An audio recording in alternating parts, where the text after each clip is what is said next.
welcome everybody. Welcome back again. Today we have the usual crew. We have Milan. We have Angela. Welcome back. We missed you last time. We have Dora. Dora, I'm gonna take it way back and be corny. Dora the Explorer. And then we have our very own Natalia. And my name is Colleen. And welcome back. Welcome back. I think this is our third session, or yeah, our third session.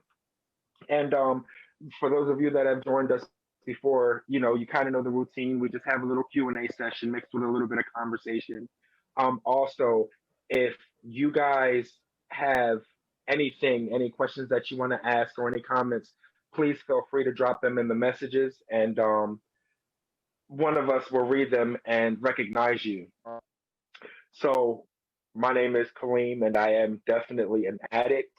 My clean date is November the 10th, 2016. It is my most precious gift. I just celebrated 4 years clean Tuesday. So, and if you knew me, you would know how significant that is. We also have a celebrant from this month past, right? Or was it we have Angela. Angela just celebrated some clean This time. month's past, my clean date is October the 19th, 2017. I am celebrating 3 years.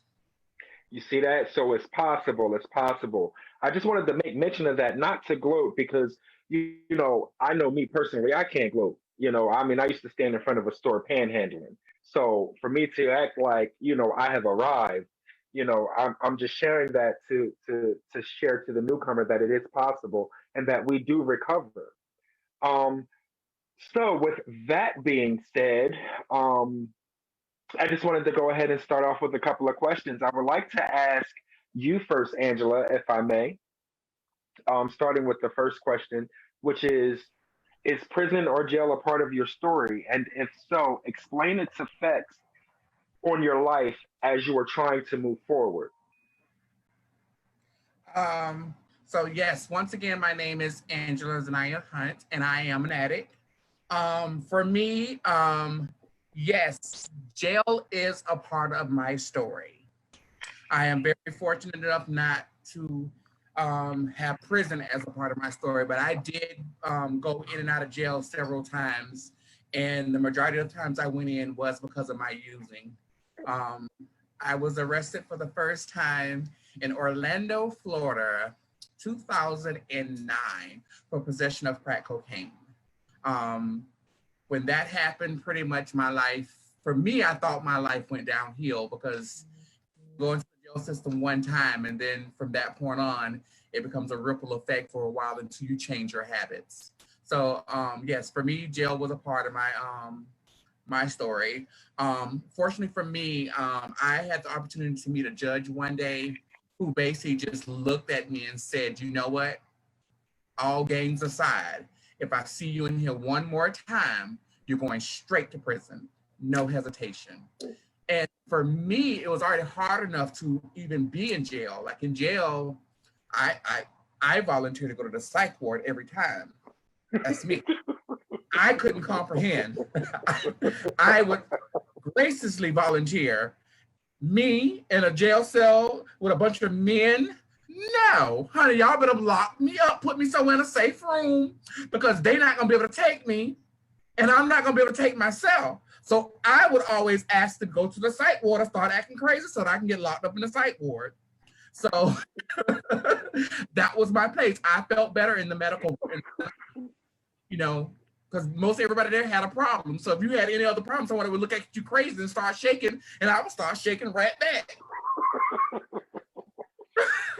So the thought of me going to prison was definitely something I did not want to experience. And I was, thank God, I was able to then change my life around and change my direction at that time. And I wasn't, unfortunately for me, I didn't have to go through the prison system. Okay, okay. And I understand that. I saw that, Natalia, what you just did. Um, so I don't even know what to say. um, Milan, I got a question for you. No, I'm sorry, Milan. I'm sorry. I'm sorry. Dora, I have a question for you. No. Okay, what Oh, is it? okay, for the unmute. Okay. So I wanted to ask you, how often throughout the course of a month does the thought to use or get high pop up in your mind? Honestly, Hmm. almost every day. It's a struggle. It's like a best friend that you can't get rid of. But do like time heals everything, I believe. And the more time you deal with it and you feel better with yourself about being stronger than it makes it easier to make. Absolutely. So, and I understand that, and I do agree with you there. But what do you do to combat those thoughts? What do I do to? I would say talk to somebody, get on the phone with somebody that you're accountable to. Like I be calling people, and sometimes they're really busy, but I got to get it out. Like I might not be like it might be that that issue is anxiety that would lead to that, but I just have, and then I get my little comfort, like my my strength, through talking to somebody who's positive. You might not even be dealing with the situation, but it all works together to that's how I stay strong, because it's hard to do it by yourself. You got to be accountable to someone that you trust, And plus prayer. Absolutely. I have to pray a lot. I got to pray a lot, and I just feel better about myself. That's just I just like what I like the space I'm in. I like how my skin looks. I just like everything about me, and I don't want to change it. Right. Right. Absolutely. Absolutely. You said something that I just wanted to kind of key in on, and that was talking to someone. Like I know earlier on in my recovery, like just calling somebody and them answering the phone, just talking to them, not even necessarily saying, "Hey, look, I want to get high," but just talking to them. Like it gets you outside of yourself. You don't have to call them and give them your whole life story. You know what I mean? You just call them and just get outside of yourself. And before you know it, you done got through that hour. You done got through that day. And tomorrow comes, you do the same thing. So absolutely, Because absolutely, it's always a trap set for you. Like you'll get a guy that hits on you, that gets that number, that want to come chill with you, that happens to be a drug dealer. a dope boy. Right. So it's always like a setup. So you just got to be stronger than whatever comes up against you and be ready, because it's gonna get harder before it gets easier. To Absolutely. Absolutely. Good stuff. Thank you. Thank you for your transparency for real. well, So, Mulan, hello. Hello. So, I'm actually going to ask you the same question that I asked Angela. And that is, was prison or jail a part of your story? And if so, explain the effects that it's had on your life moving forward. Yes, both jail and prison. Not so much county jail though. Because I can remember now, it's like every time I would get arrested, I always would end up in a room with one of my homegirls. Um, so that made it better. And even in the county, being away from coke, we found other things like pills to crush up and sniff in jail. geez. Um, I feel so stupid saying that, But that's but real. that's what we did. It's not until I went to prison till I was like, oh girl, okay, this is way different than county. It wasn't for me. It wasn't for me at all. So my almost my whole sentence in prison, I was telling myself, girl, you have to change. You cannot get out there. You gotta leave that coke alone. You gotta leave it alone. You gotta leave it alone. That's the only way you're gonna get somewhere. That's the only way you're gonna have something. You have to leave that coke alone. So basically it was just me talking to myself like that whole year that I was in there, because I knew prison was somewhere that I never wanted to go back to. And thank God I've never been back. I've been out now almost 18 years, as well as clean for 18 years. So yeah. Remarkable. Remarkable. Like remarkable. So you said you feel silly about talking about how you used to crunch up pills, right? So I'm about to like tell y'all something that nobody knows. So in jail, in the county jail up north in New Jersey, probably down here too, they sell coffee. And the powder coffee that you mix in the water, and we used to sniff that coffee and be bouncing off of the walls in that jail, like literally bouncing off of the walls. So you're not alone. Never alone. We're in this together. Yeah. So all right, Natalia, how you doing? Natalia, how you doing? She's muted. Natalia Natalia, Scott. Regina. okay. Unmute yourself for me. Yes, How are you? I'm wonderful. Okay. Okay. Oh, businesswoman, you. I was calling you like 3 times. I seen you over there handling your business though. So I want to ask you a question. Mhm. You ready? Yes, Okay. Have you ever been to jail or prison before? yes, I have Both? both. Okay. So it's obvious that they're a part of your story. How many times? I went to, I've been in county jails probably about 6 times, and I've been to prison twice. What's the longest you stayed in prison? The last time it was 18 months. 18 months. Mhm. I could see me rocking in the corner talking about it all happened so quickly. I had an 18-month sentence, but I ended up making parole. But so does going to prison and having a prison record, how does that affect your life now that you're doing big things, obviously? You know, how are those becoming like hindering blocks, if at all? Those have become my strength, because the things that I had to endure going to prison, uh, being told what to do, humiliated, mistreated, made me realize that that's something that I never wanted to endure again. And so that's where my strength came from.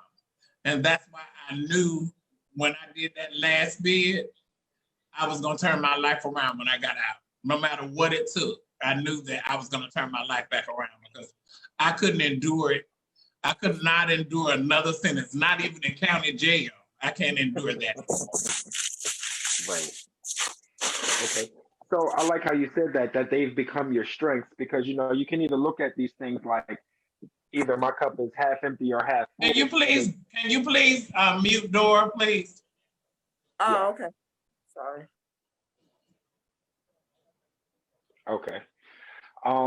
So and just like you, like I choose to use my experiences as a strength, you know, and but I got to tell you something. So um like I said, I've been clean for 4 years, and you know, I'm grateful to the God of my understanding that I don't look like what I've been through, you know. And Mhm. so when I tell people that I used to smoke crack, you know, they look at me like, wow, you know, you look great, and you know, you beat it, and congratulations, and I admire you, and whoop de whoop de woo. So, but I honestly found myself getting off on that. You know what I mean? Whereas though the normal person would be ashamed or embarrassed about what they've done, I found myself getting prideful about it. You know what I mean? And running around and purposely telling people, oh, yeah, guess what? Hey, you know, I used to smoke crack. You know what I mean? Just to hear those accolades and to hear those, you know, those attaboys and things like that. So Mhm.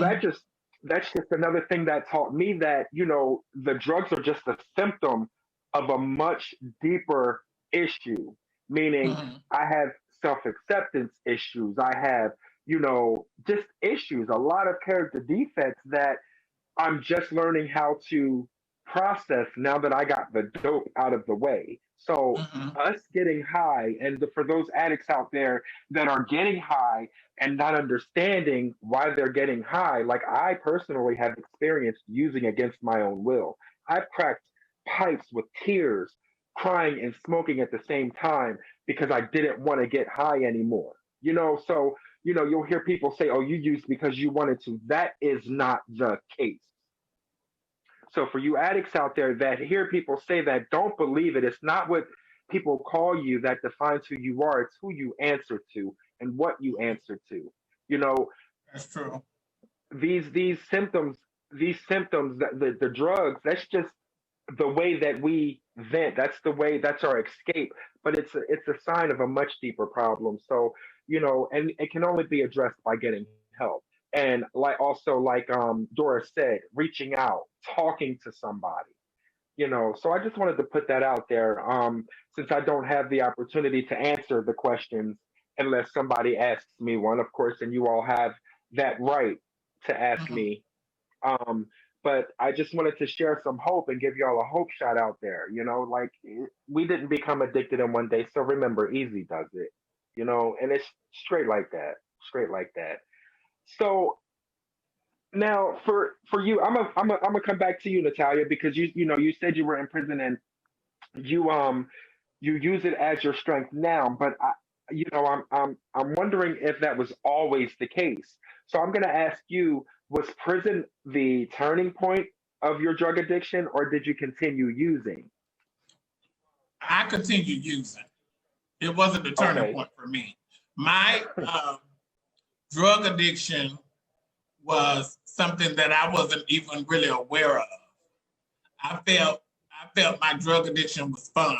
I felt like I was just having fun. I felt like I was partying and turning up, and so it was just a part of who I was. So it didn't resonate with me that I went to prison because of the fact that I was making careless decisions in the way I did things. Even though I was hustling and living illegal at the time, I feel like uh, I would have probably been able to get out of that and not go through, the prison had I not been on drugs. But Right. at the time, I didn't realize any of that. Right. And So a lot of the drugs is what had me making all the wrong decisions and doing risky things that landed me in prison. absolutely, absolutely. And it's not until hindsight, and I'm sure Angela, you could probably share in this thought or view, and Dora, actually, all of you probably, like, it wasn't until hindsight that I realized that, like, my addiction played a major part in everything that has happened to me. Like, I was quick to blame somebody, like, well, if that cop wasn't there, if he wasn't looking at me, man, I wouldn't have went to jail, or it was always I was blaming others for what was going on, but it was all a direct result of either the drug or what I was doing to get the drug. So Mhm, I appreciate exactly what you just said, Natalia. mhm. Definitely. Hey, Milan. Hello. Where are you? There you are. Unmute yourself for me, sweetheart.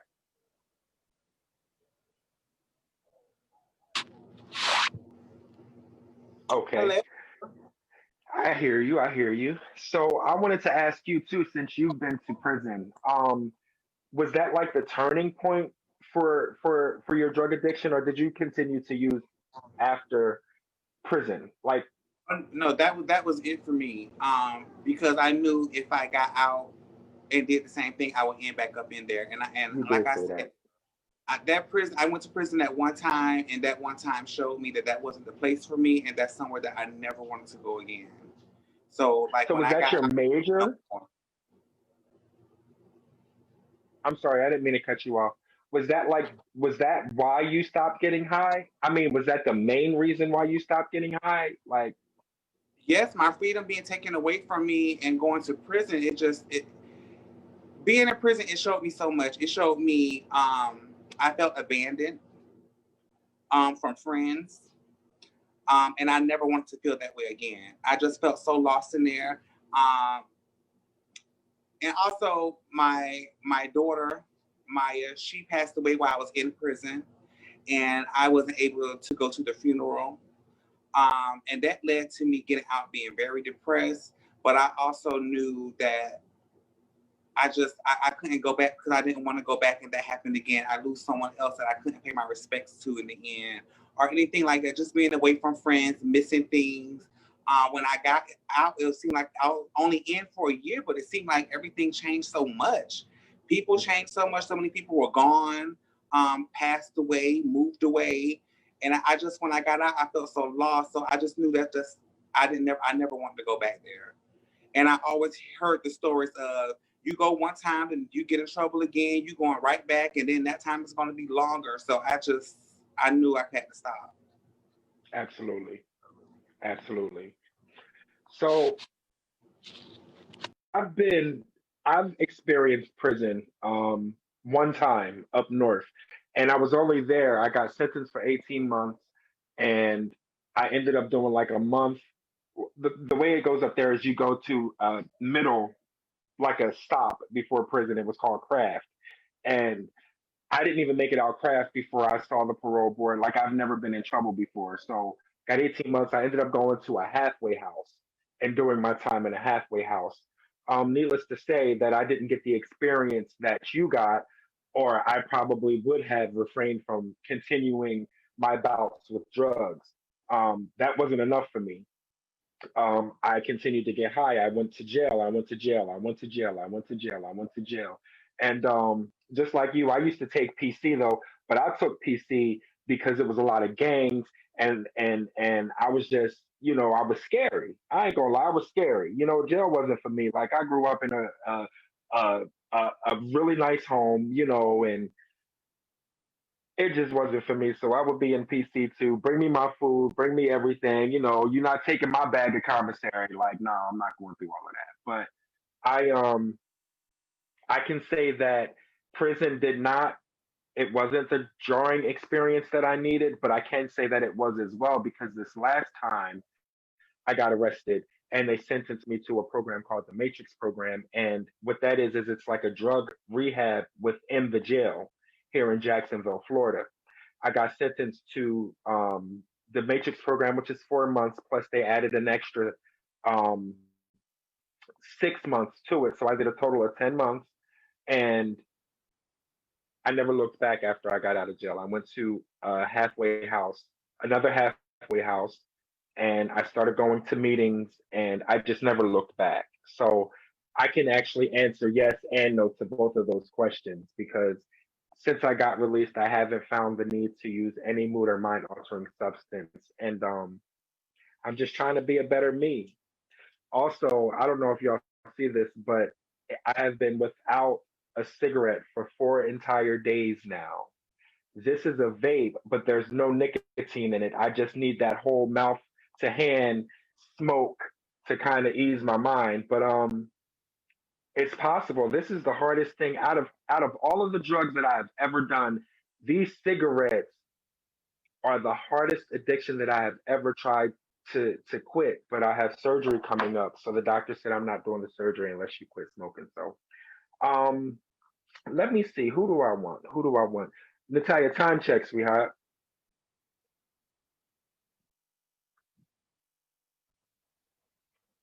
It's 7:41. Okay, and we have an hour, correct? From 7 to 8. I'll take that as a yes. Okay. So, does anybody have any questions for any of us, or do we have any comments from the viewers on your Facebook? I'm not on your Facebook, so I can't see. If we don't have any questions, I know I wanted to kind of share. Like for me, like when I first started off my journey, I didn't use my first substance until I was 24 years old. So I considered myself a goody two shoe. I wasn't gonna mess up my life. I wasn't gonna do anything wrong. And I think I shared in our very first meeting we had that I fell in love with someone, the breakup, and after the breakup, it kind of was a ripple effect from that point on.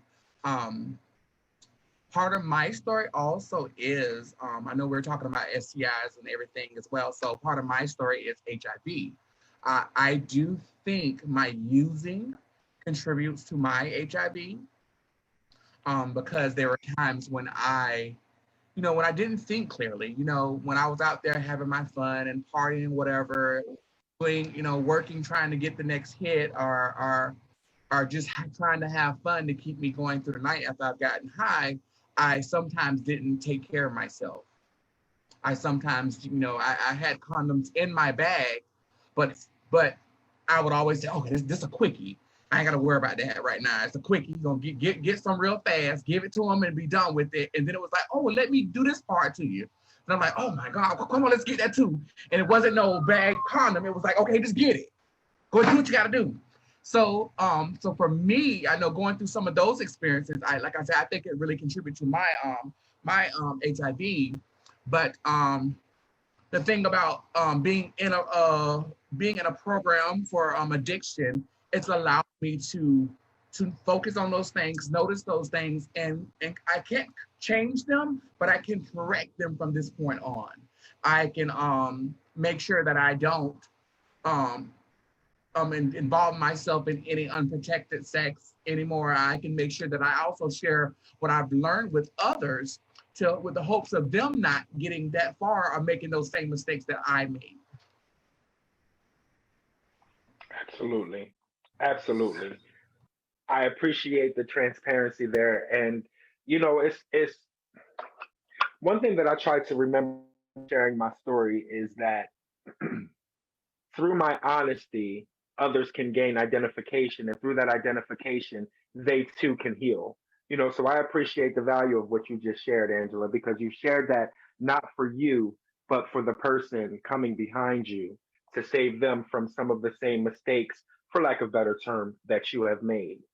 Um, yeah, yeah, and hearing stories and hearing other people's stories just makes me remember and realize how blessed I am. You know what I mean? And how fortunate I am. Because if we were in the same area, yes, One thing I want to say is never get comfortable in your recovery. That's one thing I can say. Never get comfortable, because I feel like I arrived at a point to where I was invincible. I felt like it was over with.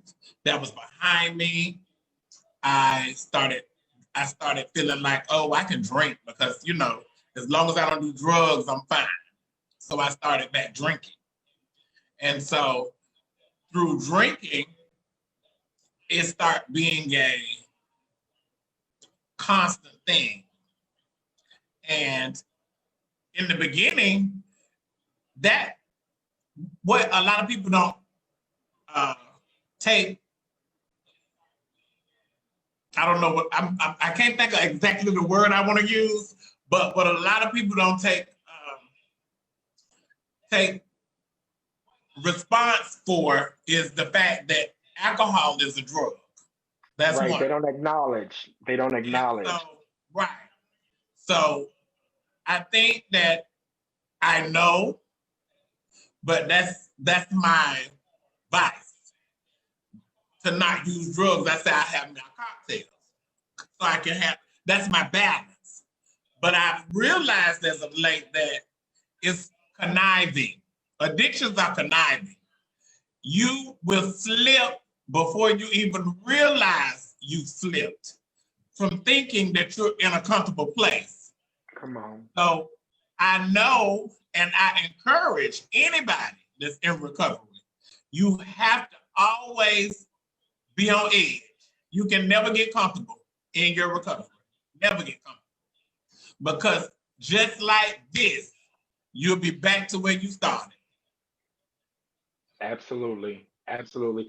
And my sponsors say that too. He says never get complacent in your recovery because you get so used to your disease throwing Oh, circles at you that it'll knock you upside your head with a triangle and you won't know what Mm-hmm. happened. So definitely. Definitely. Right. And I want to And- say to people, I want to say that it gets easier, but it's never easy.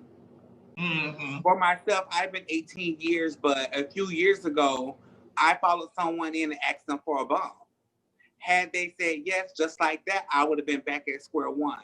You know, so and that's where, and a lot of people always ask me, why you don't come out to the club?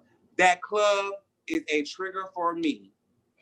I see everybody around me living and going in and out that bathroom with them smiles and them shades on. Bitch, I get excited because one thing we can't lie about, baby, getting high was fun. It was For fun. me anyway. It was fun in the clubs. I remember it. Baby, sometimes I want to really reminisce and stuff like that when I'm in the club. So sometimes I just have to leave out because I know, you know, I can't take away the fact that it was fun. It was fun, but I know I don't want to go down that line anymore. But just know that it gets easier, but it's never easy. Mm-hmm. Mm-hmm.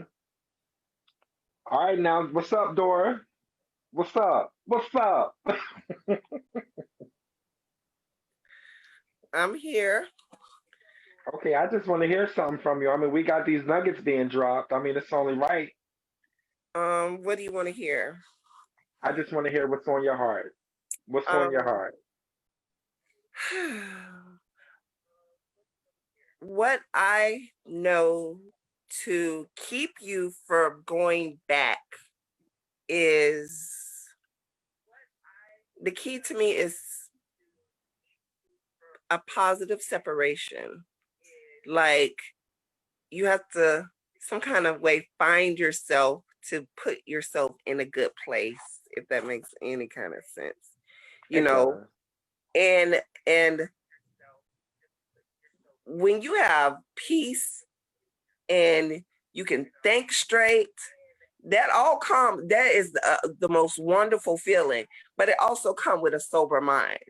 With a sober mind, when you're all enthused and filled up with drugs, you can't make the right decisions, and you just can't do it alone. Don't, because drugs cause you to isolate, and you just got to find a support team, like Come on one now. of us, or somebody who's been through what you're going through, and you got to make sure you have enough sense to know what place is coming from. A lot of a good constructive criticism, not nothing to control you or make you like them, because everybody's situation is different.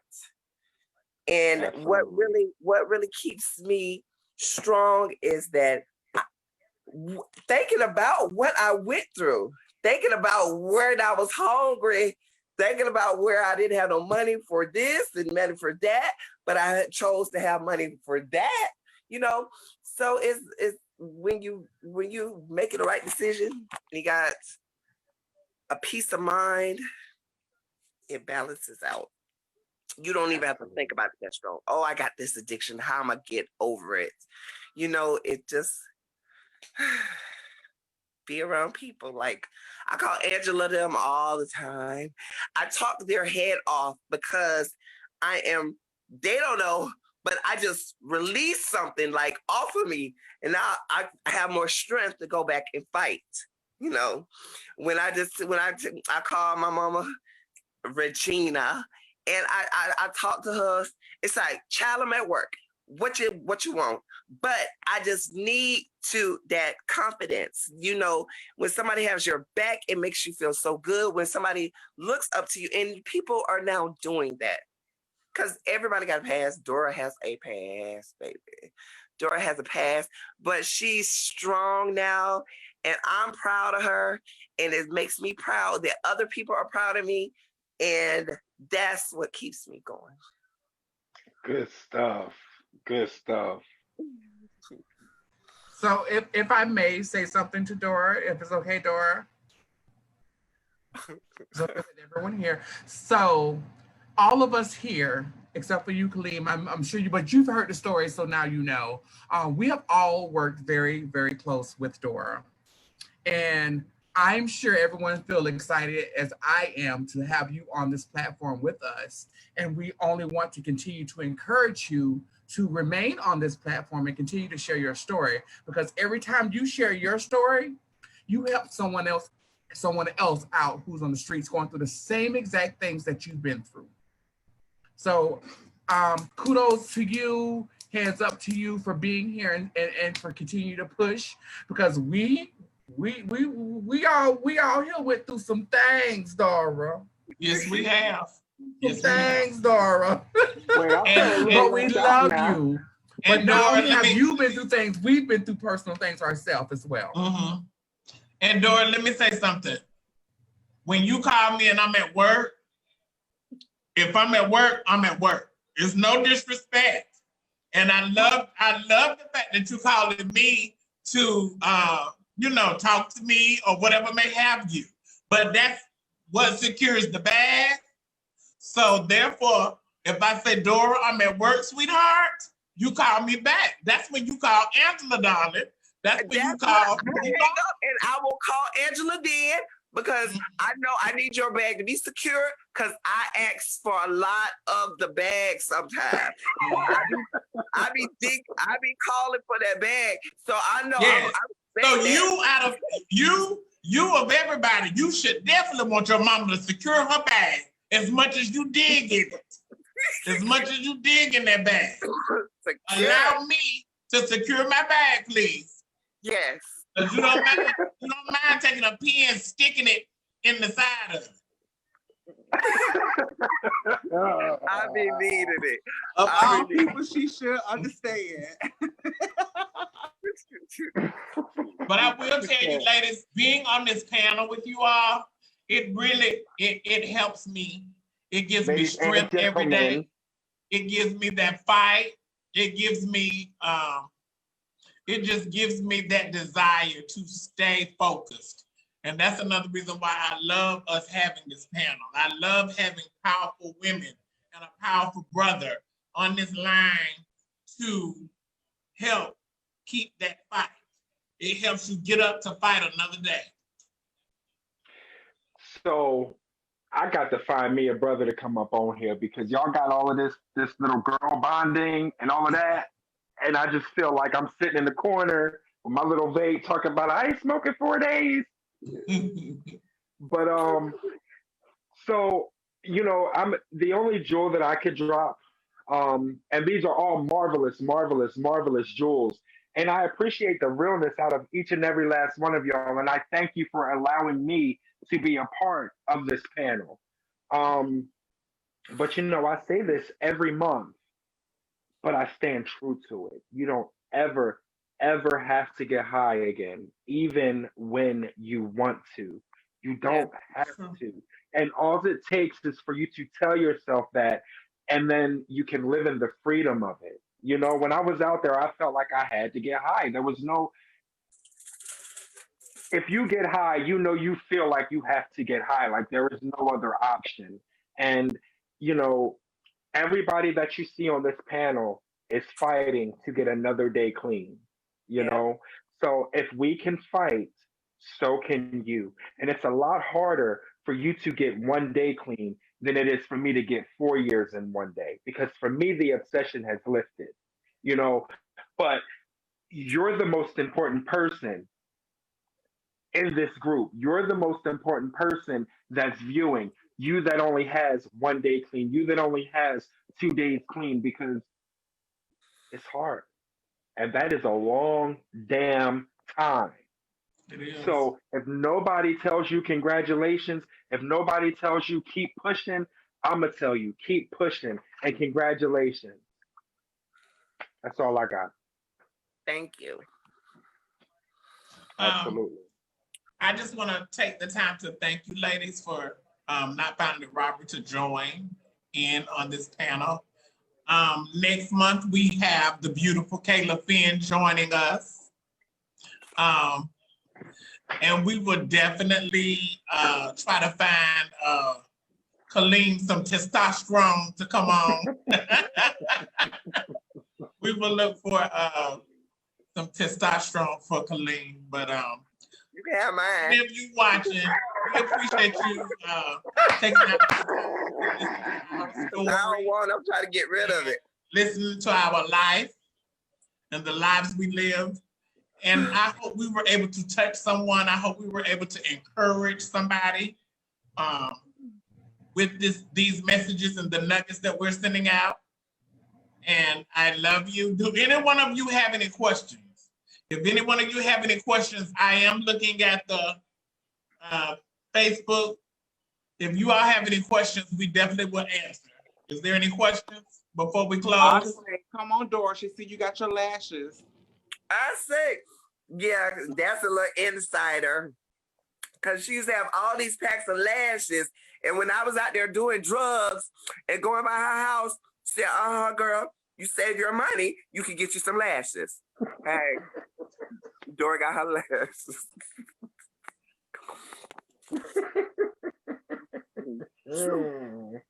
What you saying? Ashley Figueroa said, thank you all for being open and sharing your experiences. Naona Byers said, STIs are related to drugs heavily in our community, especially when it comes to sex survival work. Mm-hmm.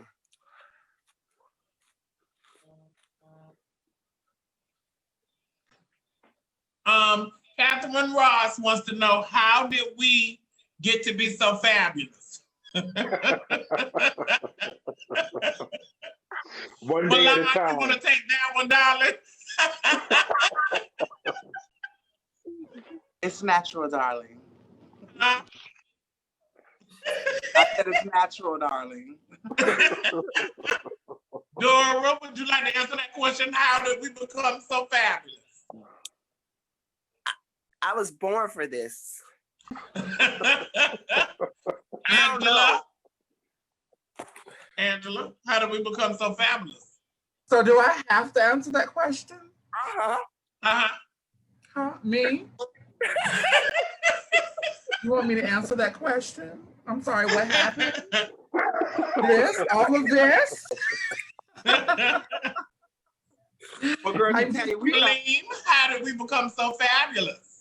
We thought we one day at a time. By just being me, one day at a time, exactly. That's my answer. That's my answer. One day at a time. Stop doing drugs. That's how I became fabulous. Because I used to thought I was the most fabulous drug addict out there. So thank you guys for having us. And we will see you next time. Hopefully we can get Asha to come on here and speak as well. Yeah. And don't forget, next month we have the beautiful Miss Continental Elite Aja joining us. See you all later. Bye. See ya. Thank you.